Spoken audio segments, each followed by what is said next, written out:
Good evening. Honoring and celebrating Black History Month at Union Chapel Elementary 2021. I am Eustacia Lowry-Jones, 4th grade English Language Arts teacher, and I will be sharing with you the story of Ruby Bridges. Hats off to Ruby Bridges. We salute you. This is a quote from Ruby Bridges' mother. Our Ruby taught us a lot. She became someone who helped change our country. She was part of history, just like generals and presidents are part of history. They're leaders, and so was Ruby.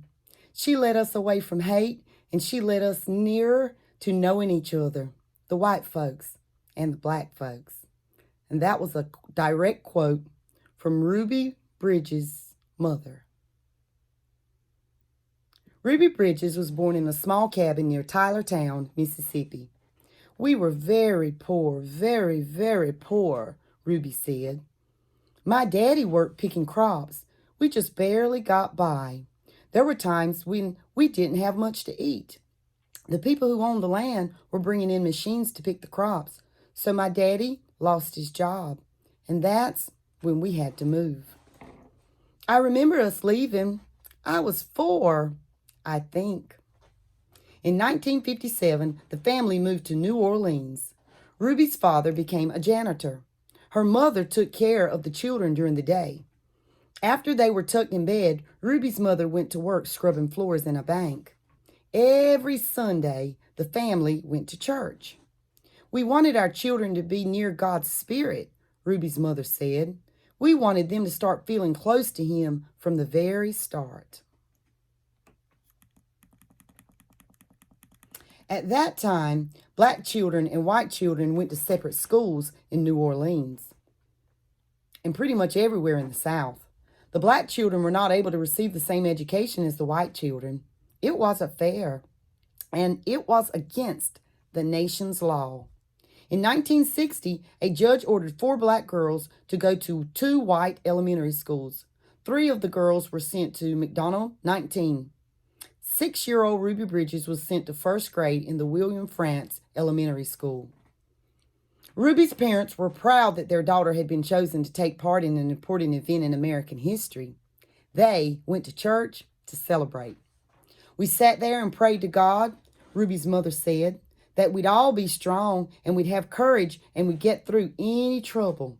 And Ruby would be a good girl, and she'd hold her head up high and be a credit to her own people and a credit to all the American people. We prayed long and we prayed hard. On Ruby's first day, a large crowd of angry white people gathered outside the Frantz Elementary School.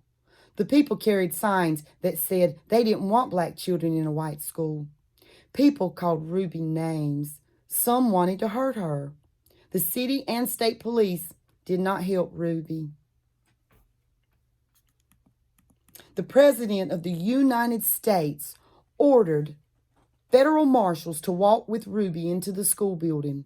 The marshals carried guns.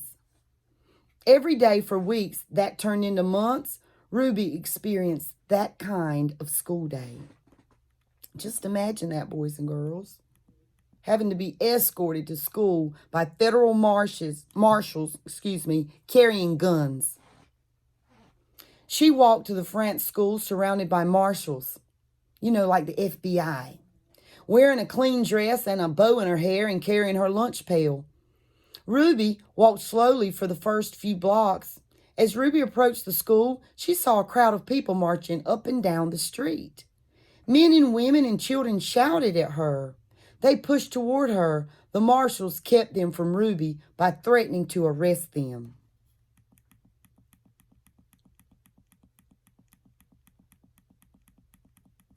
Ruby would hurry through the crowd and not say a word. The white people in the neighborhood would not send their children to school. When Ruby got inside the building, she was all alone except for her teacher, Mrs. Henry. There were no other children to keep Ruby company, to play with, and to learn with, or even eat lunch with. But every day, Ruby went into the classroom with a big smile on her face, ready to get down to the business of learning. She was polite and she worked well at her desk, Mrs. Henry said. She enjoyed her time there. She didn't seem nervous or anxious or irritable or scared. She seemed as normal and relaxed as any child I've ever met. So Ruby began learning how to read and write in an empty classroom, an empty building. Sometimes I'd look at her and wonder how she did it, said Mrs. Henry. That's the teacher. How she went by those mobs and sat here all by herself and yet seemed so relaxed and comfortable.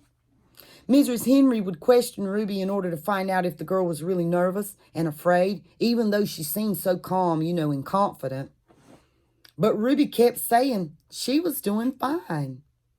The teacher decided to wait and see if Ruby would keep on being so relaxed and hopeful, or if she'd gradually begin to wear down, or even decide that she no longer wanted to go to school. Then one morning, something happened. Mrs. Henry stood by a window in her classroom, as she usually did, watching Ruby walk toward the school. Suddenly, Ruby stopped. Right in front of the mob of howling and screaming people. She stood there facing all those men and women. She seemed to be talking to them. Mrs. Henry saw Ruby's lips moving and wondered what Ruby could be saying. The crowd seemed ready to kill her. And remember, she was only in first grade. The marshals were frightened. They tried to persuade Ruby to move along. They tried to hurry her into the school, but Ruby wouldn't budge. Then Ruby stopped talking and walked on into the school. When she went into the classroom, Mrs. Henry asked her what happened. Mrs. Henry told Ruby that she'd been watching and that she was surprised when Ruby stopped and talked with the people in the mob. Ruby became irritated. I didn't stop and talk with them, she said. Ruby, I saw you talking, Mrs. Henry said. I saw your lips moving. I wasn't talking, said Ruby. I was praying. I was praying for them. Every morning, Ruby Nell Bridges had stopped a few blocks away from school to say a prayer for the people who hated her. Now think about that, boys and girls. This is a child. This morning, she forgot until she was already in the middle of the angry mob. When school was over for the day, Ruby hurried through the mob as usual. After she walked a few blocks and the crowd was behind her, Ruby said the prayer she repeated twice a day, before and after school.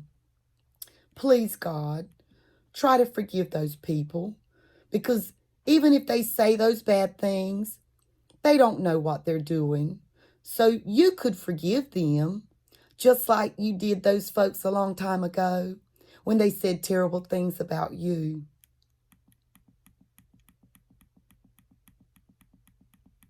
Later that year, 2 white boys joined Ruby at the France Elementary School. Their parents were tired of seeing the boys get into mischief around the house when they could have been in school and learning. The mob became very angry when the first white boys went back to school, but those boys were soon joined by all the other children. We've been sitting back and letting our children get cheated out of an education because some people have tried to take the law into their own hands, one parent said. It's time for us to fight for the side of the law and for our children's right to go to a school and get their education. They all did get their education. Ruby and a growing number of boys and girls who went to school with her. By the time Ruby was in the 2nd grade, the mobs, they had given up. Yay! They'd given up their struggle to scare Ruby and defeat the federal judge's order that New Orleans schools should be desegregated so that children of all races might be in the same classroom.